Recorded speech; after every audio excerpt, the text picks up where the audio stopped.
Hi, everybody. I'm gonna be letting people in for the next couple minutes, and then we'll start with Ahmad.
All right. Hi, everybody. My name is Kasha. I live in Phoenix, Arizona, and I am a Teradu Learning for Action graduate. I recently graduated in July, so I am a Jaguar. Some of you I might know, and some of you probably might not have heard of the Learning for Action program. So that's something that you should definitely look into because it changed my life. Um, I am going to let this next person in. There we go. So a couple things. At the end of the presentation, we will have some time for questions. But if you do have any questions, please put them into the chat. There's a Q&A button. That's the easiest way for me to manage it. Also, at the end, because we are currently at about 24 participants, if you do want to raise your hand and ask the question, you are more than welcome to as well. I will give an introduction to Ahmad. He knows a thing or two about career transitions. After all, he's had three of them, from the high-stakes world of class action litigation to building and executing transformational strategies at global retail giant Lululemon, to spearheading the scale-up of a Canadian software unicorn, and then to his true calling, addressing the dual challenges of water security and climate change as co-founder and COO of water tech startup Veritas. Veritas? Sorry, I'm gonna mess that name up. Okay, we'll go So, over it. all right, perfect. He's gonna take it away. Awesome. Thank you all for joining. Really excited to share my journey with you, and I'm gonna just put my slides up. So, um, I've organized this given the number of career transitions I've already had as a lessons from a career transitioner. So hopefully this resonates with some of you that are in like a second or a third or a fourth transition. But I'll leave lots of time at the end so we can have a discussion. I'd love to hear from some of you about your experiences as well. So, um, like Kasha mentioned, my name is Ahmad. I live here in Vancouver, British Columbia. And what I wanted to start with is sort of give you a little bit of sense of my career over a continuum of time. So, as Kasha mentioned, I started my career in law. I was a litigator for many years. Lots of interesting opportunities to learn and grow, but ultimately I found it to be a rather soul-sucking career, if I'm being completely honest. Lots of good skills gained, but I just had some really fundamental like value challenges working in the legal field. And so after about 8 years of practicing as a commercial and then later a class action litigator, I decided to make a change into the business world.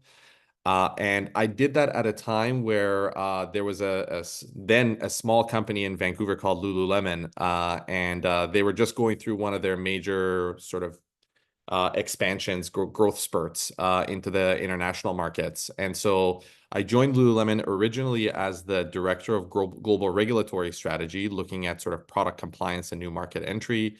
And then over my time there, I held a whole bunch of different roles really leveraging some of the skills that I'd gained as a lawyer in problem solving and communication skills and using like really EQ to drive work.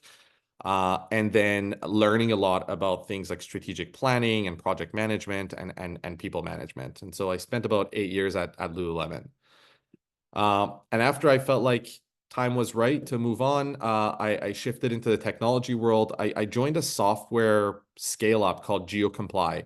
And GeoComply is essentially an anti-fraud and geolocation security company based in Vancouver, going with offices sort of all over the world, but they were going through lots and lots of growth and needed someone who could come in and help build a leadership culture and help build the foundations for growth, which is a lot of what I'd learned over at Lululemon. And so again, I was able to bring my skills from my past life in and deploy them and then learn more about things like human capital strategy, executive leadership, and really how do you build company culture.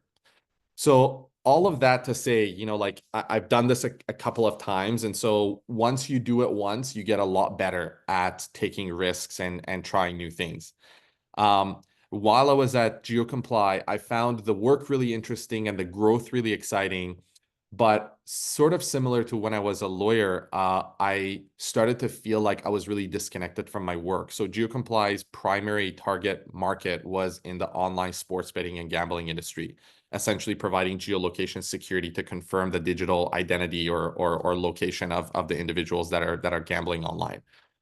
And so, as you can imagine, that's not exactly a soul nurturing field to be in. And so I started to burn out pretty bad, decided to stop. And once I had a chance to recover, I started to think about sort of big problem spaces out there that the world needs integrators for, right? So I thought about the skills that I had and I was like, well, what can someone with my skill set do out in the world that would help solve the right types of problems? And so I was looking at things like food security and water and health and the future of the financial system and climate. And really, it was through looking at these big problem areas that I had my own sort of light bulb moment to say, hey, I think that in climate, I can find the right combination of the things that I really care about, right? And so how might I put these things together and create a new career out of it? So far, so good. We're tracking. Okay. I tend to talk pretty fast, so let me know if I need to slow down. One of the really interesting things that helped me early on in my exploration is really thinking about my career transitions and contexts. Because I know for some of us, it's a pretty daunting task to imagine that, like, I've put so much time into this career, and now I'm just going to drop it and start all over again into a field that I don't really understand. And in my case, when I thought about it, everything that I've done so far has been done over a 15-year period. And when I thought about like what's ahead, I was like, okay, so I have another 30 years left. So I have enough to have six more careers if I wanted to.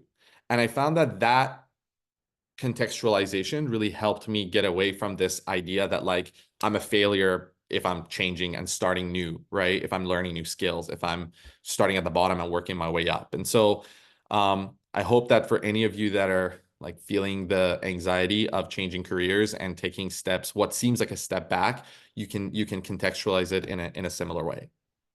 While I was doing this transition, I took the Terra.do fellowship, which for anybody that's taken it, I know everybody that's taken it thinks really highly of it. For any of you that have not taken it, highly encourage you to look at it because what it does is, what it did for me was it really helped me put some foundations behind my thinking around climate. So the science behind it, sort of the core policies behind it, the size of the problem and why we should care, and then the types of solutions that are out there. And so for my like system thinker mind, that was a really good way to organize my thoughts and think about what I might want to do in this field. And so what I thought I'd do at first was just give you sort of the three lessons I've learned through career transitions, but particularly relevant to my transition into the climate space. The first one, this is probably the most important, is learning how to articulate your superpowers. And when I think about superpowers, I think of these in the context of like, what am I really good at? What am I strong at? And then I feel good or I feel strong when I do it. And learning to articulate those with clarity is extremely important as you start to have conversations with people in the field, especially if you haven't come from that background. And so for me, those skills that I landed on were these three. So it was my ability to organize and articulate complex ideas with clarity.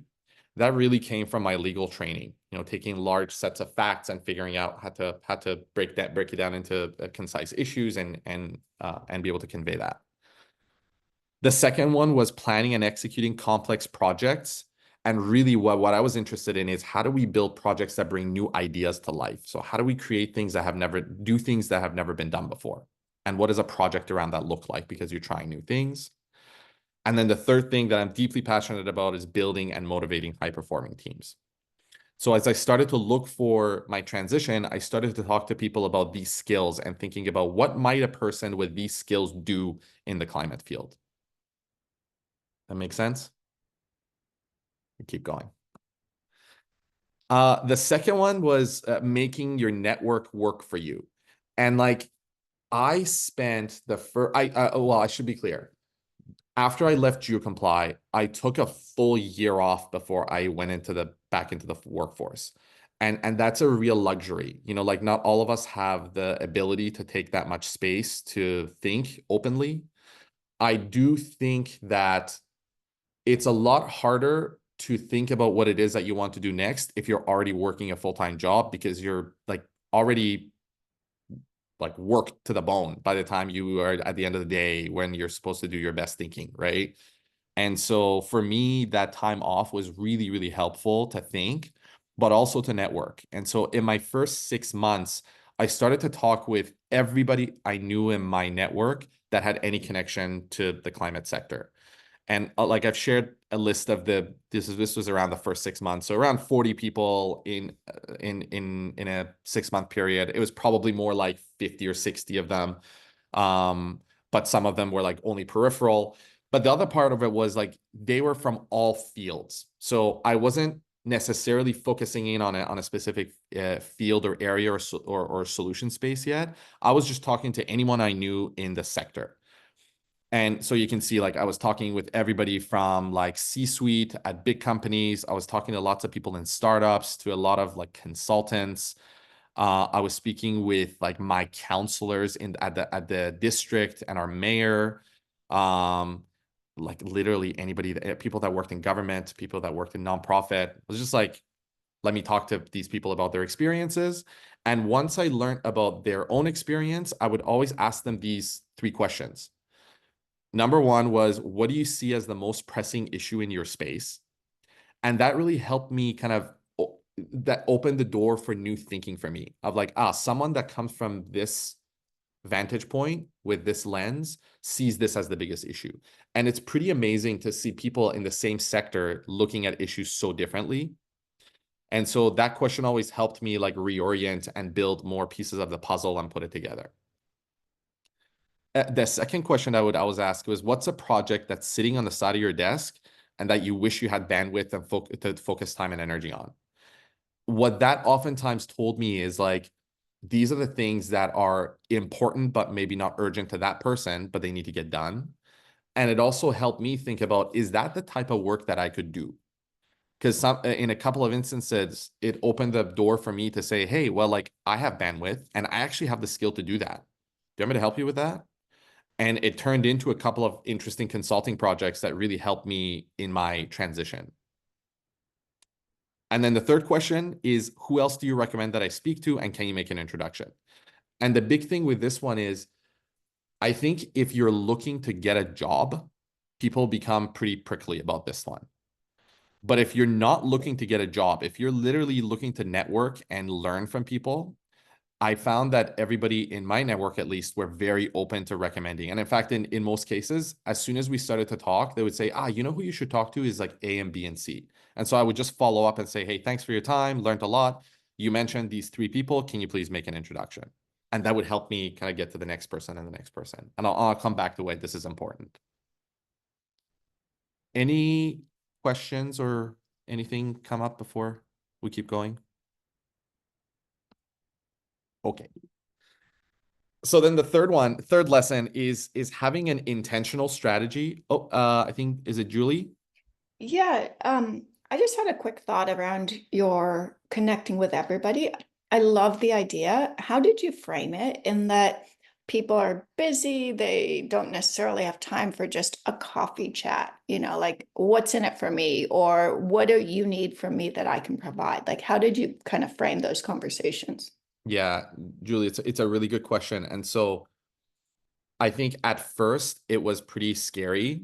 And so I started with people that were really close to my network, right? So like I went back to my chief supply chain officer at Lululemon, who I had a really good relationship with, right? Because I knew that he would take the time to talk to me because he's invested in my success. A lot of this is also like built over years, right? So it's like the quality of your past relationships really help you as you're trying to kind of set these conversations up. I found that as time went on, I became a lot bolder in just like making requests. And I found that generally, when people learn about someone with an interesting background that's trying to make a shift into a space that matters, especially if they're passionate about the space, they'll be like, I'll take 15, 20 minutes to chat with you. And like, it doesn't have to be an hour long talk. It's like, can I take 15 minutes of your time? Can I take 30 minutes of your time? Just to learn about your experience and ask a couple of questions about your space. I found that like the hit rate isn't 100%. It's probably like 20 to 30%, which is why you reach out to like many, many people, right? But I would start with people that are close to my network. And then what those people do is like the chief supply chain officer introduced me to somebody else. And that person is like, oh shit, like the chief supply chain officer for Lululemon wants me to talk to this person. I'll talk to that person.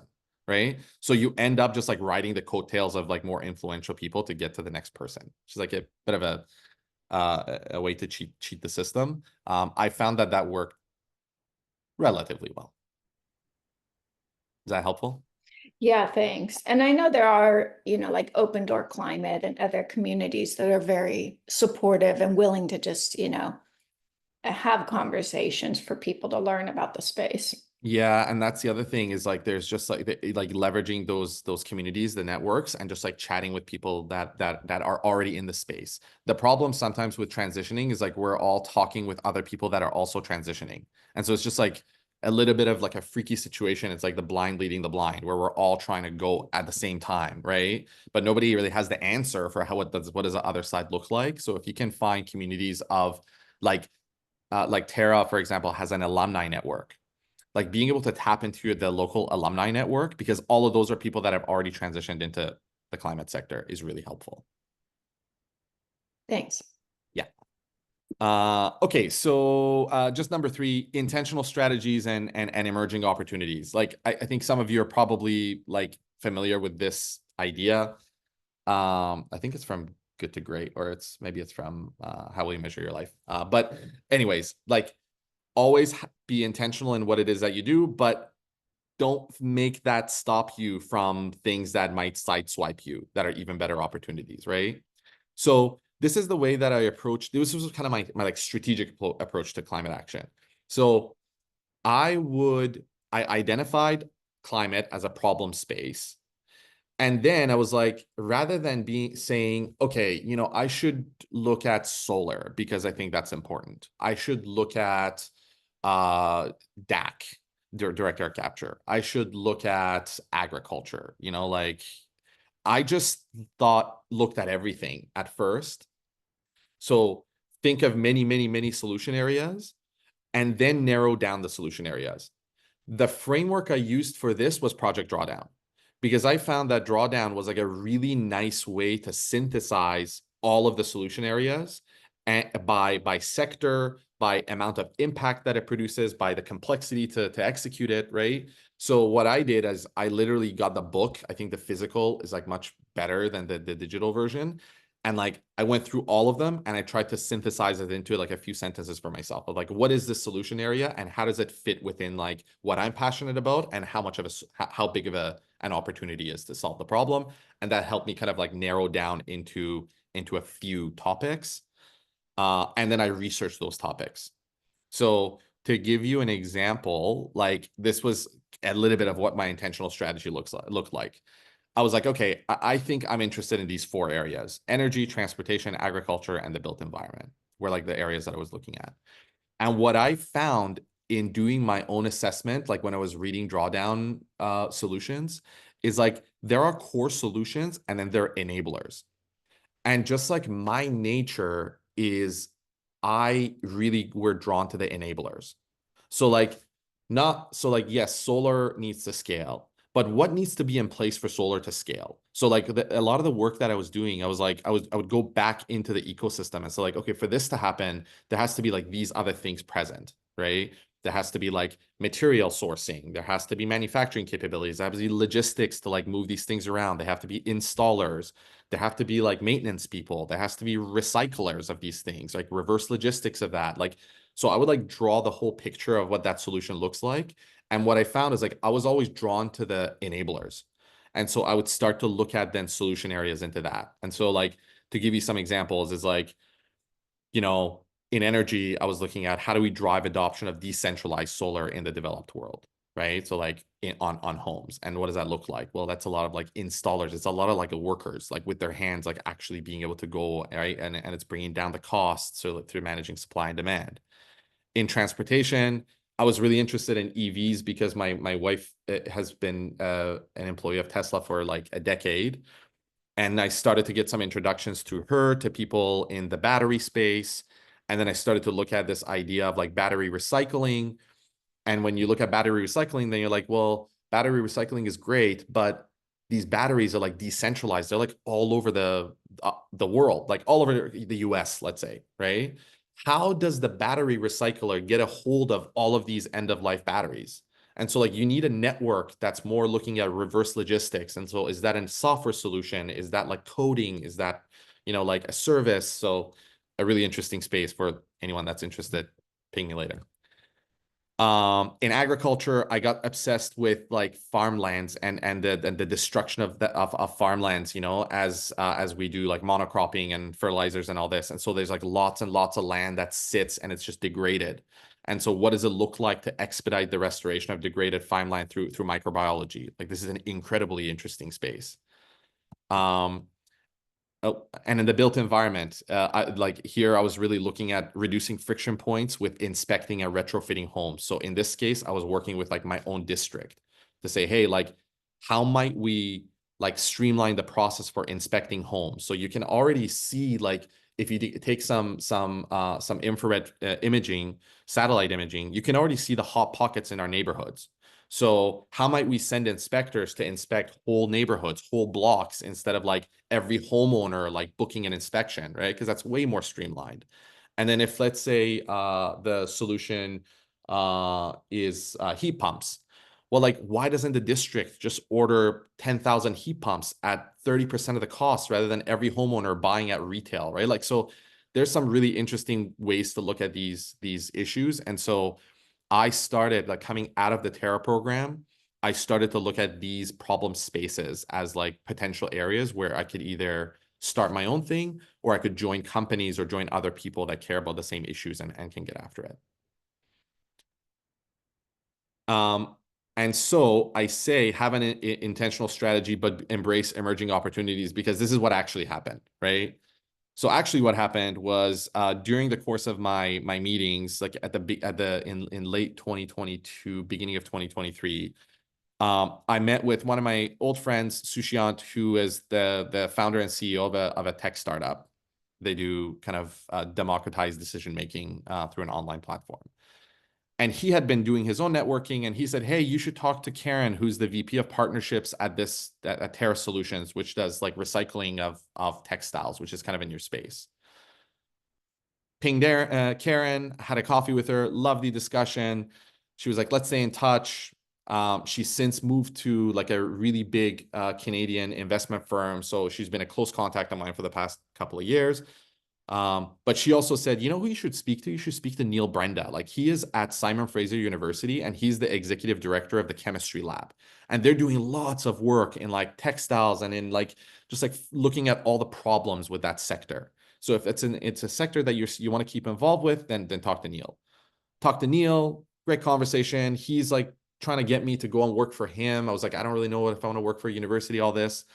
But what happened is at the same time as I was talking to Neil, the same week, I also met with an old friend of mine from university. His name is Graham, and he's a chief investment officer at Spring Activator, which is like an incubator that invests in health technologies, in women, and in climate. And after those two conversations with Neil and Graham, they both came back to me and they sent me an email and they said, hey, you should meet with Maka. Like same, oh, it was like it was a day after each other. Amaka is a PhD in chemical engineering.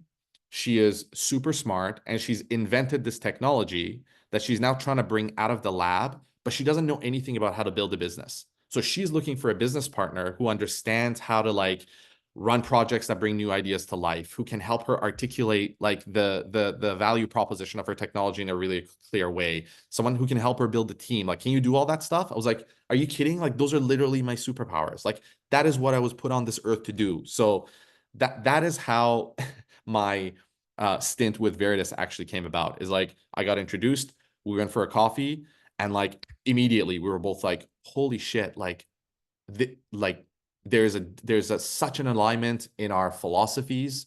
There's such a passion for the mission. There is like such a complementary set of skills, and so I just got pulled in first as an advisor, then almost immediately it was like, okay, how do we turn you into bring you into the business? Then I was like, hey, do you want to be a co-founder on the business and invest in the company, and like we can build it out together, and which is what ended up happening. And so Veritas is a water technology company, and our mission is to build technologies that empower people and communities to protect water sources. The sector that we're focused on is the textile industry, which is, as you know, one of the major contributors to water pollution worldwide. 4% of total freshwater sources are used by the industry. 20% of world water industrial wastewater comes from that. And for every kilogram of cotton dyed, you use around 90 liters of water. So it's a huge suck on our water resources and a huge source of pollution. I came from the industry, so it was really easy for me to understand kind of how the sort of ecosystem works. Customers buy from the apparel brands. Apparel brands are ordering from the garment manufacturers. Garment manufacturers are ordering from the textiles from the textile manufacturers. The textile manufacturers have lots of pressures. Water prices are on the rise, and there's lots of water scarcity in many of these regions. The margins are very tight, and there's continuous brand and regulatory pressures. And so at Veritas, what we do is we help these textile manufacturers unlock infinite water recycling in the dyeing process. So they can reduce water use and associated costs, they can reduce their operational expenses, and they can respond to their brand ESG commitments. I included this just to kind of show you. I think it's sometimes it's the best way to how it works. This is an example of our technology. And this is essentially degrading. On the left, you can see black dye. So this is from a customer. This is from Zara. So they send us a water sample to see if we can clean it. And essentially what the system is doing, inside of the Veritas box, there's an electrochemical cell. And the electrochemical cell has specific properties that when you run electricity through it, it produces an oxidant that interacts with contaminants in water. And it essentially mineralizes, it breaks them down into gas. So the byproduct of this process is tiny bits of water, nitrogen, and CO2 gas in like minuscule amounts. And so this right now is a 1 hour time lapse, but you can see that in a 1 hour process, like you can see the samples at the bottom, the water is crystal clear. And so by integrating this within the textile manufacturing process, we essentially enable them to take the water back and put it back into the dyeing process over and over and over and over again. Okay, I'm gonna just, how do I go to my next slide? Oh yeah, I added this in last minute just because I think it's really interesting to show anyone that's interested in like hardware, like how hard it is to build stuff. So like we started with a little like test tube that you see on the left, like a beaker. So with an anode and a cathode inside, and we were like decontaminating the organics in there. We then have done many, many, many iterations. You see in the second box of 3D printed prototypes. until we kind of get the geometry right and the angles right and the vortices of the water right. And then we build kind of a system that looks like what you see on number 3. This is really our demo unit that we take on the road and to trade shows, and we show customers. We do a lot of our sort of small scale lab testing in. And then we're just in the process of building our first major industrial unit. So on the top, you can see, so that industrial unit, once built, it can essentially treat the water from the smallest dye machines in an industrial textile manufacturing facility. And so our first partner for that is Zara's parent company. So like a very major partner. But we also have partnerships in Korea. We have a partnership in Canada. We have one in Chile. So we're like early in our traction, right? So we're trying to build now a customer base, and we're trying to validate our technology in the field. So really exciting time. And then I want to just close. I wanted to share with you the 3 things that I've learned over the past. Now it's been 2 years as Veritas's COO. The first one is solving problems in the physical world requires physical solutions. And like, I find that in the tech sector, for anybody that's coming from the tech sector, for anyone that's wanting to go into the tech sector, there's this real bias towards software as the solution for everything. And like, software is not going to solve physical problems in the real world. It's going to help, but like, you need people to solve real things. And so 100%, like, we need way more attention. We need way more investment. We need way more policy that favors building physical things and training physical humans to do the work that it takes to drive climate action. The second one is this is a hard reality I've learned about startups. You're doing everything all at once. And so like, I'm kind of used to coming from the corporate environment where I know this is like the scope of my work, and I know that everybody else is doing their part. And if everybody works into their accountabilities, then we all move forward.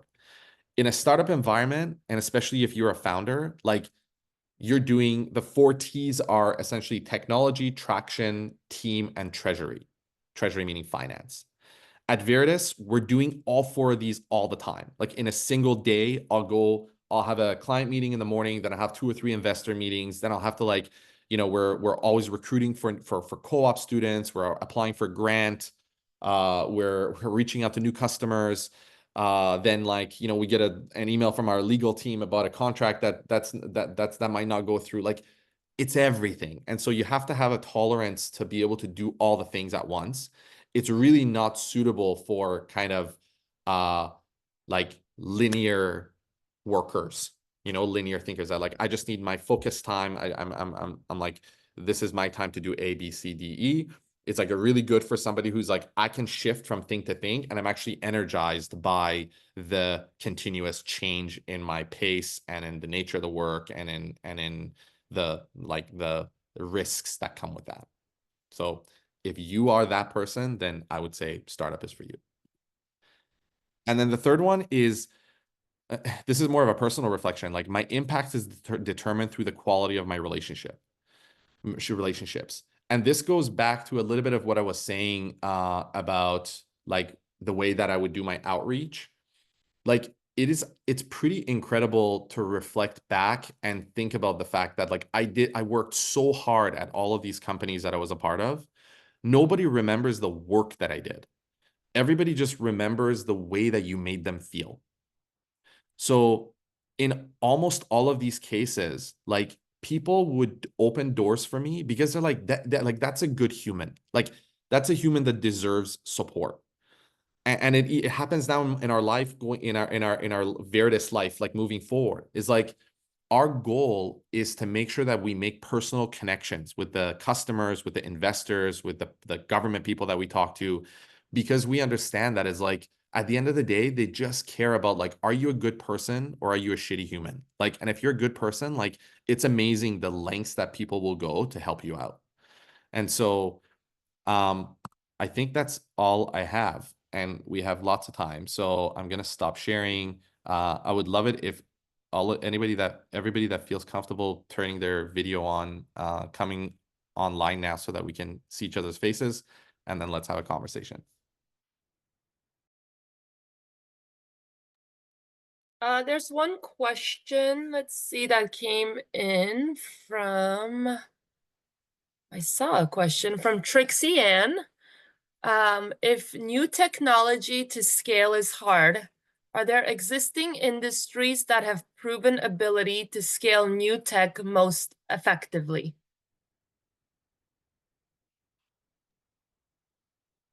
That's an interesting question. I mean, like Trixie Ann, like I would say, look at technologies that are operating at scale, like uh like solar is a good example of it, right? Heat pumps are a good example of it. EVs are a good example of it. Like you can learn a lot from what happened in those industries and be like, can we reverse engineer that? I think one of the challenges is like if the core of your technology is not well understood, it just takes a long time to educate people about what it is that you do. So like think about electrochemical oxidation, which is what we do. Like to be able to convey to an investor who sees hundreds of pitches every day from like software companies that are just like, we're an online platform to streamline, I don't know, like solar repair. We're an online platform to streamline like EV charging. And then you're like, imagine that there's an electrochemical cell with an anode and a cathode, and an anode is made of a proprietary material. And when you run just the right amount of current through it, and when the structure of the cell is designed to optimize water vortices, you can maximize the interaction between the contaminant and the oxidants that are produced, and that will decompose through full mineralization, the organic contaminant. And they're like, what the fuck are you talking about? Like, just like, what are you talking about? Like, so we find that to be like a real challenge in new technology, in like truly like deep tech, right? And so I suspect there's hard tech that's easy to make because it's relying on mature technology. What we do does not. And so maybe what I should say is like deep tech is really hard to build because there's no precedent for like how to do it. Thank you. I think Kesha can help you with your storytelling. Trixie Ann and I met yesterday for coffee because we're both in Phoenix. So that was one of our networking opportunities because I'm 100% networking is the way to get anything done. And building those relationships, like Ahmad said, is so important. And doors just open. So Luke has a question. Go ahead, Luke. Yeah, hi, Ahmed. That was really good. I mean, a really nice sort of structured, strategic approach, with the beginning and an end and a good ending. Let's hope it's a good ending. But that first bit is quite difficult. That first, but you can do a little bit of strategy, in terms of I like this area. You can go through the drawdown projects. You can think about your skill sets, and then you've got this networking piece, which some people are more comfortable with than other people. Let's just face it. And you're obviously a very, confident sort of person. Get out there, and you don't care if you get, 20% hit rate. That's fine. That's good. In fact, 10% hit rate is probably also okay, But so the networking bit, and I always do a little bit struggle with that. And that's the beginning of the whole process. So it's key. And I think what you said, and what I normally do is I try to offer something and I try to ask for advice.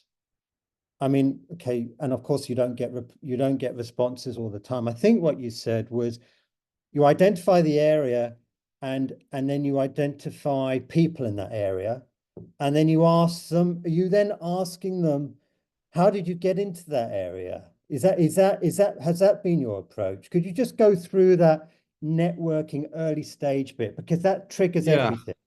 Yeah, look, that is a great question. And like obviously it varies a little bit from person to person. Because like sometimes you know what their background is already, and sometimes you don't, right? So let's imagine it's someone that I don't. I do normally start with that is like, can we just each spend 5 minutes talking through like how we got to this point? Right. So like I'll let them kind of explain like, oh yeah, these are kind of like the steps that I took, and these are this was my career trajectory.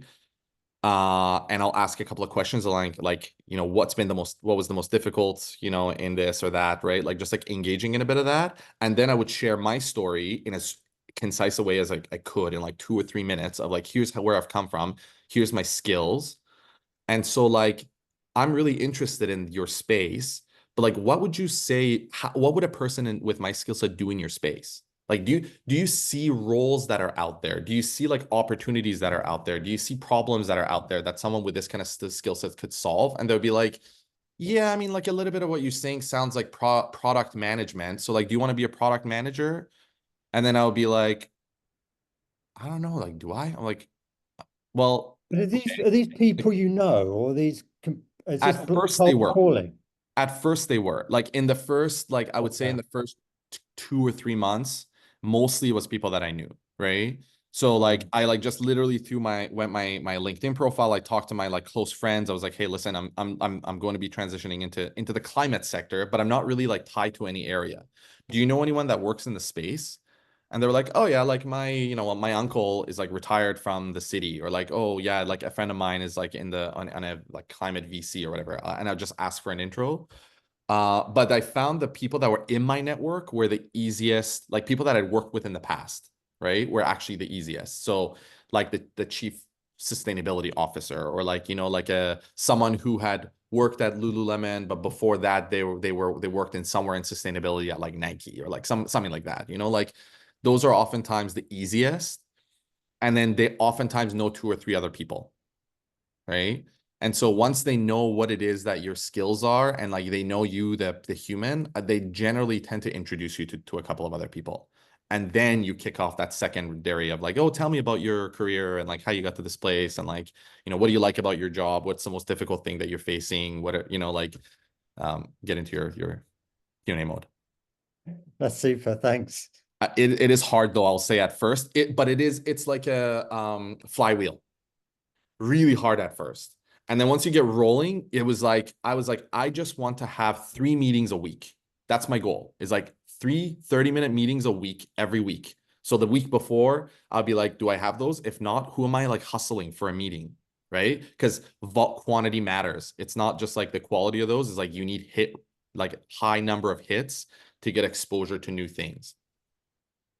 Cool.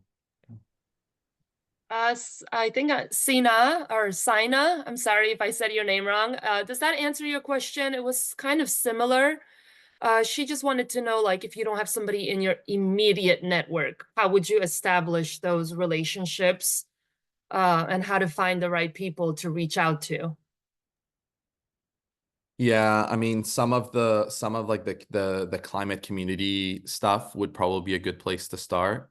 I think every person will have at least a couple of folks that are in some way connected to the sector, Like, I mean, like, do it this way. Like, in this very meeting, you're now connected to 20 people. So like after every one of these meetings, I have like 20 people connecting with me. And like 10 of them are asking me the very questions that I just presented to them. They're like, what do you see as the biggest problem, space in your area? And I'm like, okay, like, well done. But I think it's like networking doesn't have to be super hard.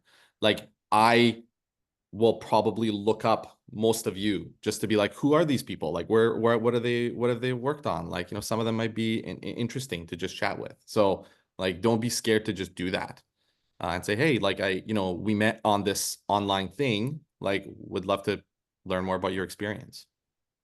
Yeah, I totally agree with that. I just happened to find this sustainable brewery in Arizona. They brew awesome beer and have amazing food, but they very conscious about their water consumption. And so I called the guy and they connected me with the owner. And then this next thing I know, I'm speaking on a panel. So it's like the things you don't think about, like the breweries or the restaurants. See what people are doing that is also connecting the locality of where you are, and those small businesses, because they're the ones that are really working hard at getting out there and making things a little bit better for the community as a whole. Let's see. And if you guys want to put in your LinkedIn, you guys feel free to do that. I'll drop mine in as well. Let's see. Lori has a question, and she's going to ask it. She just couldn't figure out the raising hand button. So go ahead, Lori. Yeah, hi, thanks. So this was really, this was a really great talk. Thank you so much for making time. I really appreciated the big picture overview as well as your own career path. So I participated in the LFA program. I'm a bison, so I graduated last summer, and I've been trying to pivot into climate. It's been a little bit harder than I thought. But when based in Colorado, so in the US, my question for you kind of relates to geopolitics around climate, and just with the results of this election. I'm worried about where spend is going to be from the government, but most importantly from you, given your vast network, I'm curious if you think that globally or just kind of within your own network, do you feel like companies are going to continue to invest in sustainable missions and making their products, more resilient and that kind of thing, regardless of kind of the geopolitics of climate? So my question is kind of more related to what do you see kind of the future looking like, especially given the results of the US election? Yeah. Okay. So like without getting like too much into the politics of it, I will say I find that a lot of corporates have sustainability platforms more as a matter of marketing practice. Like it's not a fact that most these corporations are actively working on like climate solutions. And I'll give you like personal examples. Like we targeted at Veritas, we targeted the 8 largest brands that have major water platforms in their sustainability commitments, and we reached out to them. And like three of them didn't respond at all. 3 of them we're working with. One of them was like, yeah, like all, and like large, like think of like the biggest brand names, they were like, yeah, like all these commitments that we made, we're going to be pulling back on them anyways. Like it is like hard. And it's just not just like, we don't want to do it. It's like companies make commitments without figuring out how to do the thing. So they don't have a plan. It's like, the executives decide that this is important. They say, we're going to put it out in the world. And then they push it down into the teams and say, figure out how to get us there. And the teams are like, what are you talking about? Like, you can't just like decarbonize your supply chain. Like we don't even control our supply chain. Right. So like, yeah, sure. We can put some solar panels on our warehouses or like, efficient light bulbs in our buildings. Like there's some basic things that companies can do, but like scope 3 emissions are like way out of reach. So what do I think is going to happen? I think there's going to be like on the scope 3 stuff, there's going to be like a real shift. Like I think like brands are just going to like pull back commitments, not just because of the geopolitical situation, but like money is also going to go away for those reasons from those sectors. I still think that there's like a vibrant climate tech community, but the biggest challenge in the climate tech community is like the investment community hasn't caught up to like the range of solutions that are needed. So they're all investing in the same stuff. If you have AI or ML in your value proposition, they'll invest in you. If you don't, they'll just be like, yeah, we're not sure this is that innovative. So like, I think like those are some of the practical challenges in the space you're talking about, but I don't know. I don't have the full answer. I don't know if anybody else has a point of view on that. Yeah, that's sure great. Thank you. Yeah. I think just to quickly comment, I actually have worked quite a bit with corporates and their sustainability strategies. I would echo what you're saying for the most part. I think that most of the large companies, they care more about carbon than anything else. And really what you're doing, Ahmad, is water quality and, maybe water scarcity as well. But at the end of the day, 95% of their focus is on carbon. And so if you can make that connection, I think they care.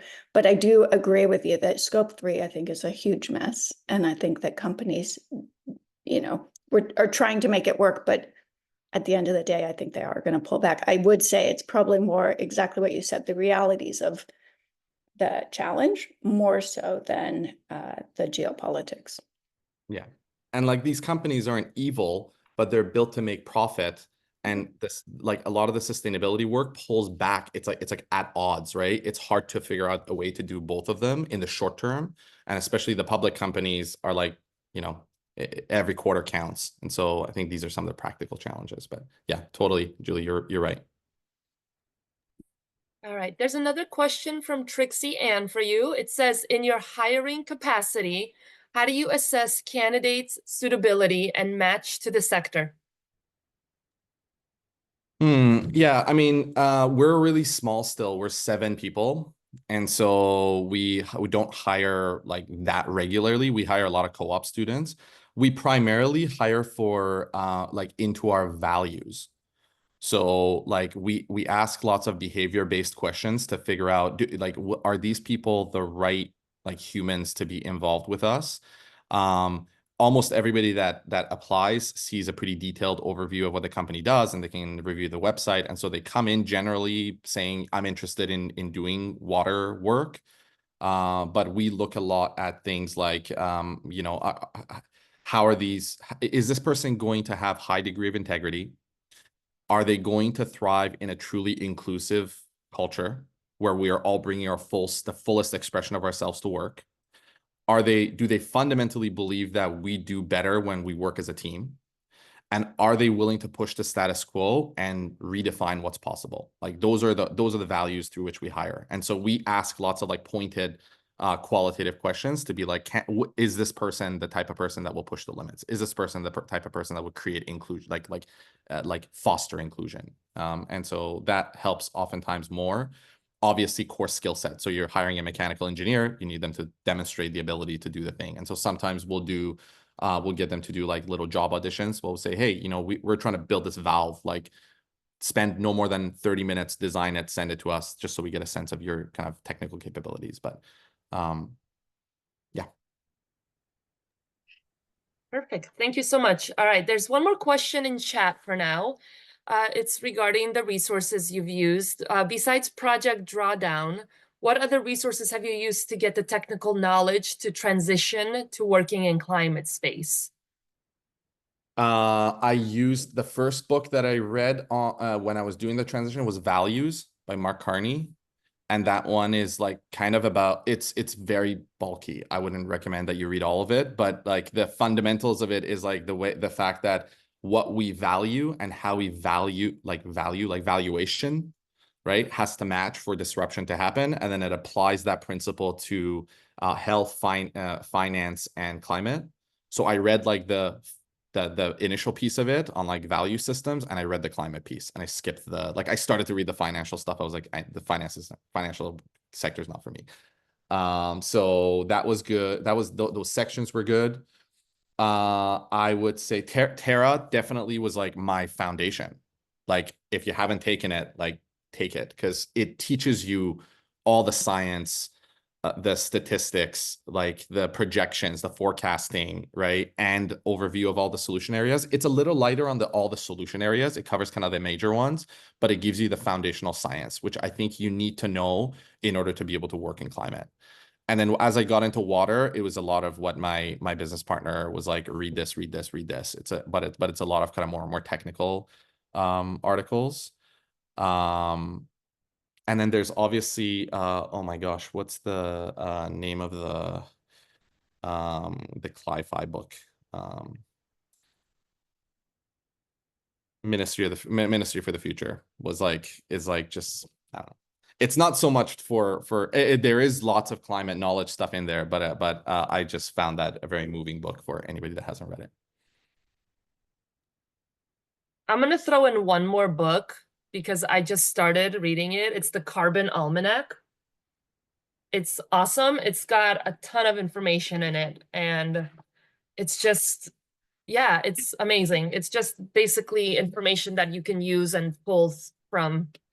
And then and of course, Terra Do on my end. Book that I'm reading right now is, it's the one by Dr. Ayana Johnson. What If We Get It Right?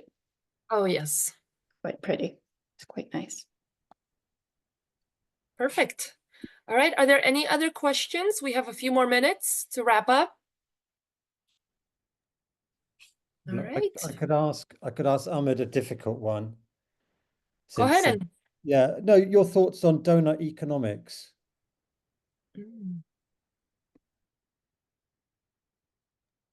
That's a degrowth stuff, right? Yeah. Well, not entirely. I wouldn't say that's purely degrowth. It's more about balancing the global needs with the global resources.